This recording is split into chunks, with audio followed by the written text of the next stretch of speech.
Selon toi, qu'est-ce qui est le plus résilient entre le mental et le corps?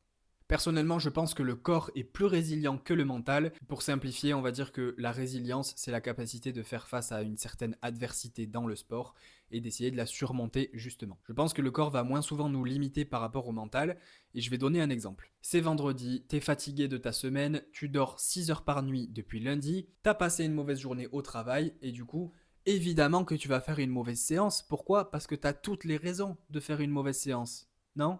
Finalement, tu vas t'entraîner et tu fais une très bonne séance. Je pense vraiment que le corps peut encaisser beaucoup de travail et que donc il est très résilient. Et je pense aussi que notre mode de vie plutôt sédentaire nous a un peu ramolli le mental. Évidemment que tu peux être fatigué de ta semaine de travail et donc ne pas avoir les mêmes perfs par rapport à si tu étais réellement en forme, c'est possible, mais le fait de se nocebo avant même d'arriver à la séance, ça va clairement pas t'aider. Et ça vaut pour la fatigue ou même les douleurs. Donc, quelques conseils. Si t'es fatigué, fais ta séance comme si tu étais en pleine forme. Vraiment, tu t'échauffes, tu fais ta gamme montante, tu fais tes séries de travail comme si tu étais en pleine forme. Tu fais du mieux que tu peux. Tu notes tout ce que tu fais, tu te prends en vidéo et à la fin de ta séance, tu auras une preuve concrète de si oui ou non tu étais fatigué par rapport au perf que tu viens de faire. Si t'as mal quelque part dans la journée, va à ta séance comme si tout allait bien, échauffe-toi correctement, fais ta gamme montante comme d'habitude, commence par essayer de faire tes séries de travail comme c'était prévu. Si la douleur s'en va, tant mieux, continue. Si la douleur s'aggrave, évidemment, là il faut adapter à la baisse et essayer de ne pas aggraver davantage la situation. Donc peu importe le contexte, fais du mieux que tu peux sur ta séance sans te nocebo avant, surtout, c'est très important. Et dans certaines situations, il va falloir que tu saches écouter ton corps et dans d'autres, il va falloir que tu poses ton cerveau et que tu pousses très fort. Et il faut que tu trouves un équilibre entre ces deux choses. D'ailleurs, en ce moment, quand je fais ma programmation, des fois je me mets des formats et je me dis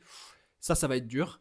Mais je vais essayer. Je vais vraiment donner le maximum et je vais essayer de réussir ce format. Et je pense vraiment qu'on peut travailler la résilience mentale en essayant de se prouver que le corps est capable d'encaisser certaines choses. Je m'explique. Je donne le maximum, donc je réussis certains formats. Je me rends compte que mon corps est capable de faire ces formats-là. Et en prenant du recul, je me dis, ok, je suis capable de faire ce genre de choses. Donc il faut que j'arrête de me limiter ou de me nocebo avant une séance. Et juste, j'essaie de donner le maximum à chaque fois. Et je trouve que ça fonctionne plutôt bien.